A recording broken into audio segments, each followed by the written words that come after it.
I'm going to go back to something you said about in the film, the integration of the quantum and the neurology and that sort of the biology part. Because people, we purposely in the film kind of left that vague so that people could put it together for themselves, and they're very interested in the science behind that. How would you see? How do you see them fitting together? Well, you did a very nice job in fitting them together in one way in the film. And that is, both really see both of these disciplines, modern quantum physics and molecular biology, neuroimmunology, they both say that we do create our own realities and that we have a lot of responsibility over the world in which we live, at least the way we experience the world and the way the world behaves towards us. That's a very good connection, actually. That was brilliant. Ultimately, what we'd like to see is, what is the physics of consciousness? We can ask that question today. What is consciousness? Where does it come from? What are the origins of consciousness? What are the limits of human potential? We're in a position to actually answer that now, I believe, although there's certainly not consensus yet in the scientific community about that. But with the real cutting-edge knowledge, the discovery of the unified field, the so-called superstring field, we now understand that life is fundamentally one. At the basis of all life's diversity, there is unity. At our basis, you and I are one. And that unity, at the basis of mind and matter, is consciousness, universal consciousness. So with that deep understanding that consciousness isn't created by the brain, it's not purely an outcome of molecular chemical processes in the brain, but is fundamental in nature. It's the very core of nature. We call it the unified field. Now that we have that foundational understanding of what consciousness is, we can solve the mind-body problem. We can see how consciousness percolates up through our physiology to become the consciousness that we experience and see and sensory perception and all of that. So there is a foundation now to really link rigorously neuroscience with quantum physics. That might be really a next step in the development of the movie. You've asked the questions in the first movie. Now we're just on the verge of being able to answer those questions. So you mentioned the unified field. For people who never, a lot of people are going, well, that sounds nice. It's unified. Everything's one. Could you dive a little more technically into what the unified field is? Progress in our understanding of the universe through physics over the past quarter century has been exploring deeper levels of natural law, from the macroscopic to the microscopic, from the molecular to the atomic to the nuclear to subnuclear levels of nature's functioning, so-called electroweak unified scale, grand unified scale, super unified scale. And what we've discovered at the core basis of the universe, the foundation of the universe, is a single universal field of intelligence, a field which unites gravity with electromagnetism, light, with radioactivity, with the nuclear force, so that all the forces of nature and all the so-called particles of nature, quarks, leptons, protons, neutrons, are now understood to be one. They're all just different ripples on a single ocean of existence. That's called the unified field or superstring field, and it's a mathematical tour de force.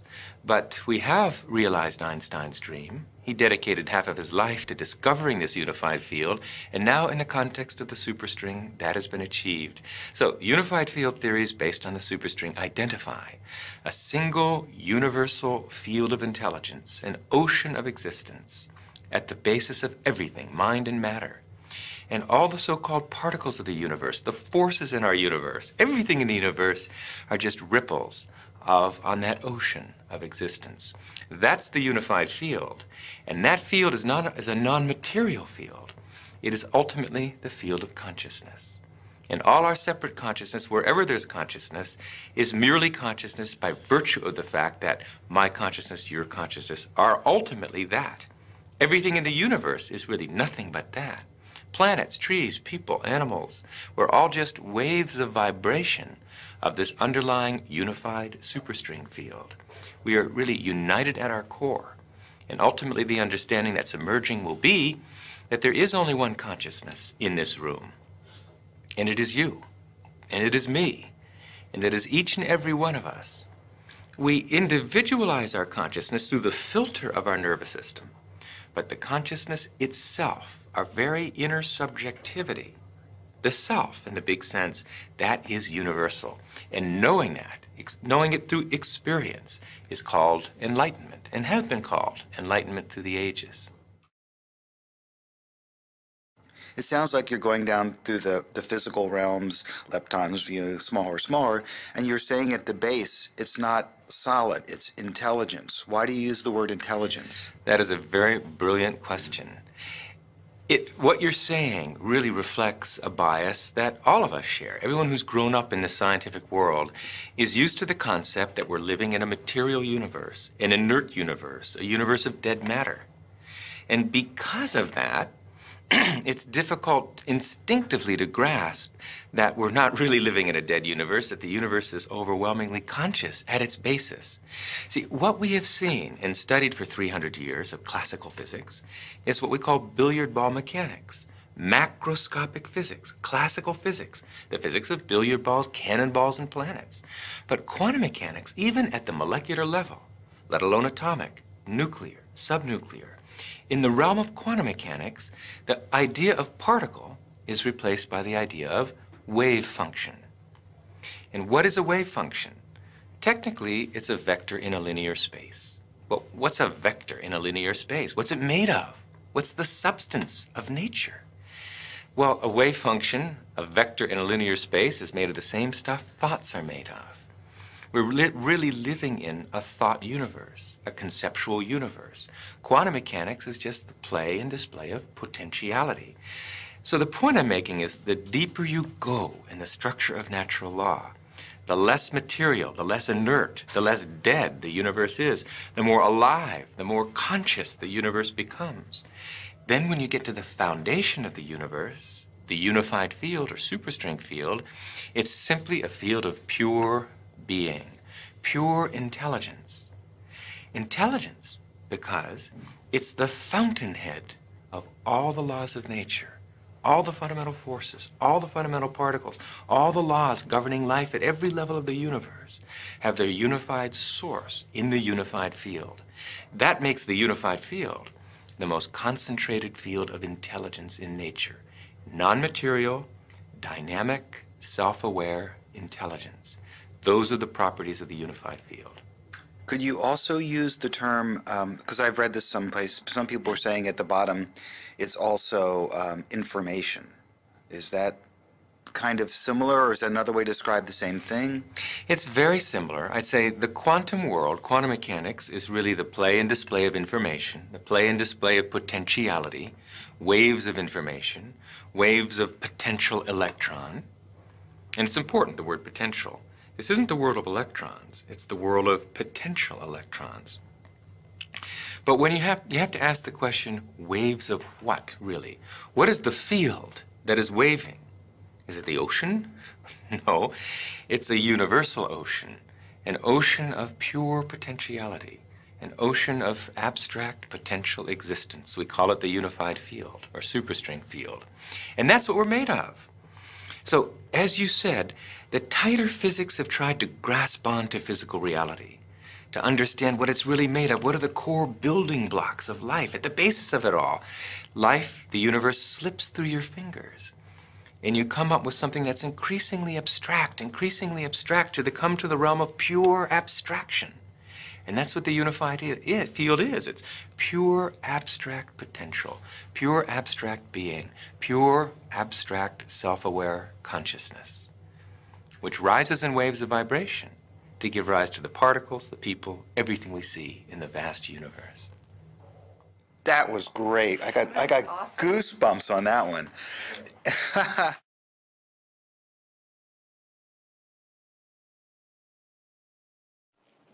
Why, I know this is a big question, I'm never going to answer it, but I've always asked this question of all the people that I keep talking to because it seems so obvious to me, most of what you're saying. It just seems very natural. Why are we not educating? How did we get so, if the Vedics seem to have it right such a long time ago, how did we end up here? You know? Boy, that's a good question. How is knowledge lost? The knowledge of enlightenment can easily be lost. The techniques to experience pure consciousness, unbounded awareness, can easily be lost, not because they're difficult or complicated, but because they're so subtle. Very interesting. In order to transcend, to experience unbounded awareness, consciousness has to settle down completely. Now, if you try and reproduce that experience, you'll never succeed, because trying involves effort, and keeps the awareness active and the comprehension from expanding. That's why a very delicate technique is involved, and personal instruction is involved. It's easy, it's natural, but it's delicate. And it's easy to lose it, and I'm afraid it has been lost completely. It's being revitalized again and again throughout history. Of course, Maharshi's own life is dedicated to teaching as many people as possible how to transcend and regain that experience. But unfortunately, we have a society with a certain momentum. We have generations of teachers who've gone to teachers' education, or members of teachers' unions that don't always support educational innovation. So it may take a generation, unfortunately, it may take a generation.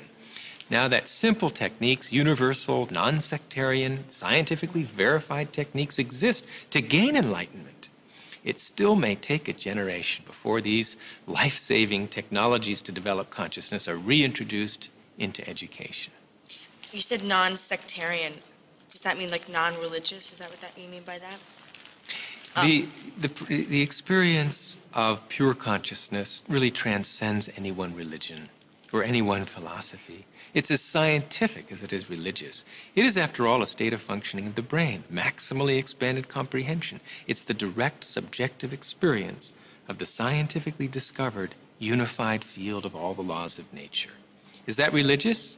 Perhaps, but it's scientific too. So there's no reason that it should be disbarred from education. Otherwise, we're going to get the same old result. 5% development of our mental potential, another generation of war and terrorism and human cruelty. And that'll go on forever until the experience of life's essential unity is bestowed and the brain is properly developed.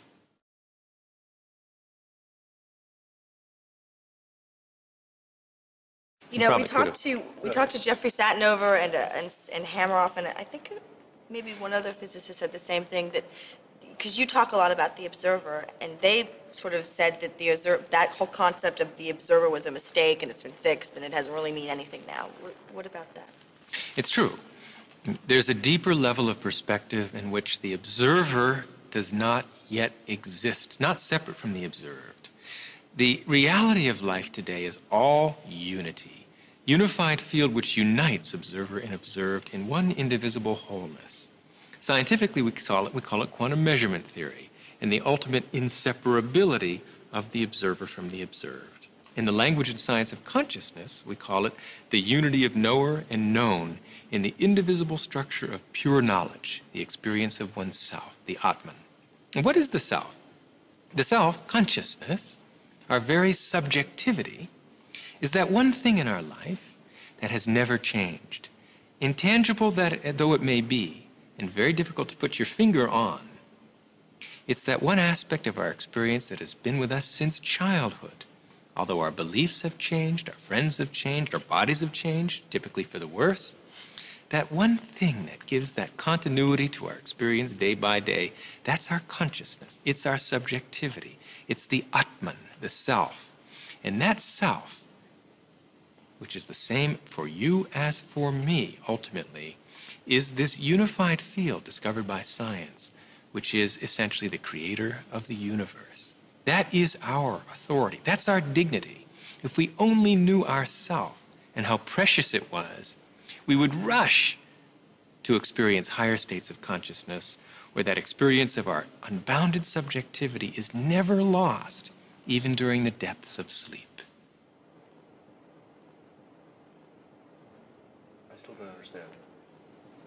That's okay. I still don't understand. Can I have you rephrase the question? Yeah, it's good. It wasn't a very clear answer. Rephrase. I'm just telling you, what I don't understand is that some people over here, some of the scientists said the observer is not part of the equation anymore. Right. And yet, people like you are saying that focused intent affects matter. Right. I want to understand those two disparate views. Okay. Yeah, what he said. There are different truths because our universe is hierarchically structured in layers. The atomic has its own truth.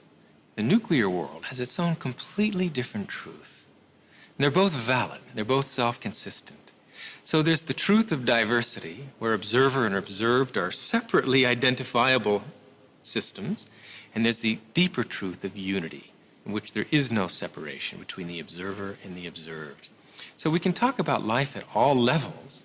Each level is valid, but the deepest level in this scientific age is the level of unity. What has to be very clear about this is a concept most people don't get quite, and it's very important. You can drag me across the floor by my arm. You can drag me across the floor by my atoms, or by my nuclei, or by my cells. It all has the same effect. I get dragged across the floor.